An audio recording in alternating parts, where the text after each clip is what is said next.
कुरुक्षेत्र की भूमि तैयार थी अब तक के सबसे बड़े धर्म युद्ध को जन्म देने के लिए। कुरु और पांडव सेना एक दूसरे के विरुद्ध युद्ध स्थल पर तैनात थी। लेकिन महाभारत का बिगुल बजने से पहले नेत्रहीन धृतराष्ट्र अपने सचिव संजय से युद्ध स्थल की स्थिति के बारे में पूछते हैं। धृतराष्ट्र जानना चाहते थे कि युद्ध भूमि पर एकत्र हुए उसके पुत्र और पांडु पुत्र क्या कर रहे हैं। वो भली भांति जानते थे कि ये धर्म अधर्म के बीच होने वाली अब तक की सबसे बड़ी लड़ाई होगी। धृतराष्ट्र पांडु पुत्रों के साथ हुए अन्याय से भी परिचित थे, लेकिन अपने पुत्रों के मोह में वो और भी अंधे हो गए थे। वो नहीं चाहते थे कि युद्ध भूमि पर अब दोनों भाइयों के बीच किसी प्रकार का समझौता हो। लेकिन इस धर्म युद्ध को लड़ने के लिए स्वयं भगवान श्री कृष्ण पांडवों के साथ थे, जिसका डर धृतराष्ट्र को व्याकुल कर रहा था। वो जानते थे कि जहां श्री कृष्ण है वहीं धर्म की जीत होती है। अब तो बस अपने पुत्रों के भाग्य को लेकर आश्वस्त होना चाह रहे थे। श्री व्यास का शिष्य होने के कारण संजय को उनकी कृपा से दिव्य दृष्टि प्राप्त थी, जिसके कारण वो धृतराष्ट्र के कमरे में होते हुए भी कुरुक्षेत्र की भूमि पर हो रही सारी घटना को देख सकते थे। धृतराष्ट्र के सवाल का उत्तर देते हुए संजय ने उन्हें बताया कि हे राजन, पांडवों की व्यूह रचना को देखने के बाद राजा दुर्योधन अपने सेनापति द्रोणाचार्य के पास गए, जहां वो उनसे ये शब्द कहते हैं। दुर्योधन के पास एक विशाल और शक्तिशाली सेना थी। इसके बावजूद भी पांडवों की व्यूह रचना देख वो अपने गुरु व सेनापति द्रोणाचार्य के पास गया। अधर्मी दुर्योधन के दिल में पैदा हुए डर की यह पहली निशानी थी। वो अच्छे से जानता था कि पांडवों के खिलाफ युद्ध आसान नहीं होगा। पांडवों का यह व्यूह उसे अपना काल बनता नजर आ रहा था। पांडवों की व्यूह रचना के संदर्भ में दुर्योधन सेनापति द्रोणाचार्य को कहता है कि हे आचार्य, जरा पांडु पुत्रों की विशाल सेना को देखें, जिसे खुद द्रुपद के पुत्र धृष्टद्युम्न ने बड़ी कौशलता से तैयार किया है। ये कौशलता उसने खुद द्रोणाचार्य से ही सीखी थी, क्योंकि वो उनका शिष्य था। गुरु शिष्य रिश्ते के कारण ही द्रोणाचार्य ने धृष्टद्युम्न को पूर्ण युद्ध कौशल सिखाया था। युद्ध तो मूल रूप से पांडव और कौरव भाइयों के बीच था, लेकिन इस समय द्रुपद के पुत्र की बात छेड़ना भी दुर्योधन की एक चाल थी। वो द्रोणाचार्य को द्रुपद के साथ हुई एक राजनीतिक दुश्मनी की याद दिलाता है। इस दुश्मनी के बाद ही द्रुपद ने द्रोणाचार्य के विनाश के लिए बेटे धृष्टद्युम्न को अग्निकुंड से पाया था। यानी द्रुपद ने एक महान यज्ञ से धृष्टद्युम्न को प्राप्त किया था, जिसके द्वारा आगे चलकर द्रोणाचार्य का वध होना था। आज वही द्रुपद पुत्र पांडवों के साथ खड़ा है और पूरी बुद्धिमानी से उसने ये व्यूह रचना की है। इसीलिए जिसे न भेद पाने का डर दुर्योधन को सता रहा है, इसीलिए वो अपने गुरु को सचेत करने आया है। दुर्योधन युद्ध भूमि में सामने खड़ी पांडव सेना को देख उसका वर्णन सेनापति द्रोणाचार्य से करता है। वो द्रोणाचार्य को और भी अच्छी तरीके से समझा देना चाहता है कि आखिर उसके विरोधी कैसे हैं। वो कहता है कि इस सेना में सिर्फ भीम और अर्जुन ही नहीं, बल्कि उनके समान अनेक वीर योद्धा भी शामिल हैं, जैसे महारथी युयुधान, विराट तथा द्रुपद। युद्ध शुरू होने से पहले यह दुर्योधन का एक प्रयास था ताकि वो अपने विरोधी को ठीक से जान सके। यही युद्ध की कला भी होती है।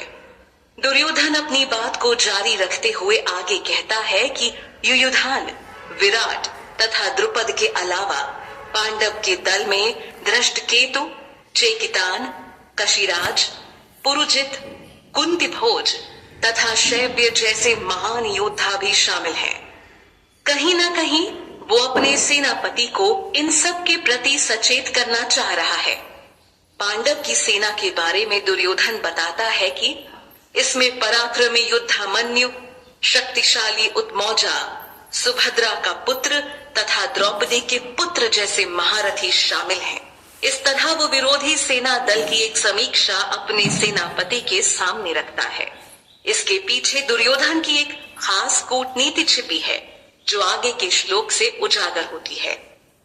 विपक्षी दल को देख समझ लेने के बाद अक्सर व्यक्ति अपनी स्थिति पर भी एक नजर डालता है। यही दुर्योधन ने भी किया। अब वो अपने सेनापति द्रोणाचार्य से कहता है कि हे ब्राह्मण श्रेष्ठ, अब आप मेरे महान सेना नायकों के बारे में भी जान लीजिए। यानी अब दुर्योधन अपने शक्तिशाली योद्धागणों के बारे में उन्हें बताना चाह रहा है। वो साबित करना चाहता है कि युधिष्ठिर की सेना चाहे कितनी मजबूत हो, लेकिन उसके योद्धा भी कोई कम नहीं है। यहाँ दुर्योधन समझदारी का ताना बाना बुनते हुए द्रोणाचार्य को बताना चाहता है कि आखिर उसकी सेना पांडु सेना के मुकाबले कितनी मजबूत है। वो उन्हें बताता है कि मेरी सेना में तो खुद आप हैं। आपके अलावा भीष्म, कर्ण, कृपाचार्य, अश्वत्थामा, विकर्ण तथा सोमदत्त का पुत्र भूरिश्रवा है। दुर्योधन ने खास तौर पर उन योद्धाओं के नाम बताए जो हमेशा विजयी रहे हैं।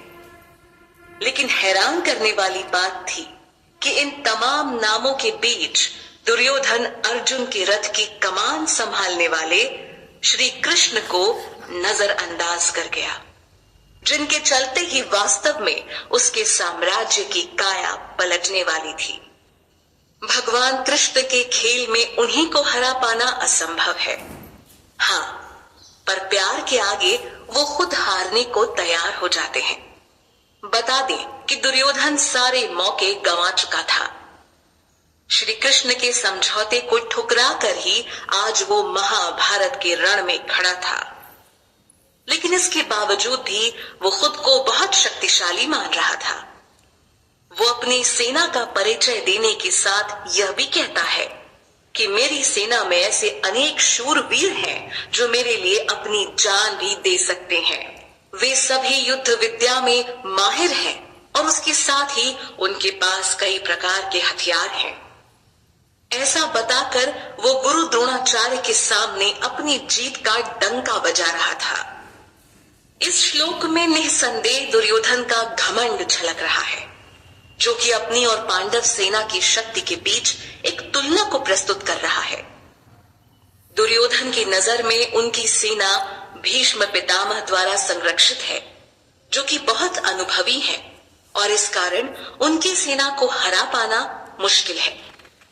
जबकि दूसरी तरफ पांडवों की सेना की सुरक्षा भीम कर रहे हैं, जो कि भीष्म पितामह से कम अनुभवी है। अपनी जीत का पताका लहराते हुए यहाँ दुर्योधन पांडव सेना को कम आंक रहा है। नियम के अनुसार हमें कभी भी सामने वाले को अपने से कमजोर या छोटा नहीं समझना चाहिए। लेकिन अपनी जीत को लेकर आश्वस्त दुर्योधन इस नियम को तोड़ते हुए नजर आ रहा था, क्योंकि उसमें भीष्म पितामह जैसे महान सेनापति के अपने साथ होने का घमंड है। पिछले श्लोक से दुर्योधन की मानसिकता का पता चलता है कि कैसे वो पूर्ण रूप से भीष्म पितामह और उनके युद्ध कौशल पर निर्भर है। वो समझ रहा था कि अगर भीष्म पितामह युद्ध के आखिरी पल तक उसके साथ रहें, तो जीत अवश्य उसकी सेना की होगी। भीष्म पितामह की शक्ति का परिचय देने के बाद अब वो यहाँ अपने बाकी सैनिकों को संबोधित करता है। दुर्योधन उन्हें आदेश देता है कि आप सभी अपने अपने मोर्चों पर खड़े होकर भीष्म पितामह की सुरक्षा करें। वो नहीं चाहता था कि उसके सैनिकों की व्यूह रचना को दुश्मन भेद कर सरलता से भीष्म पितामह तक पहुंच सके। वैसे यह जीवन भी युद्ध क्षेत्र के समान है, जहां हर कोई अपनी कीमती चीज को आखिरी पल तक संजो कर रखना चाहता है।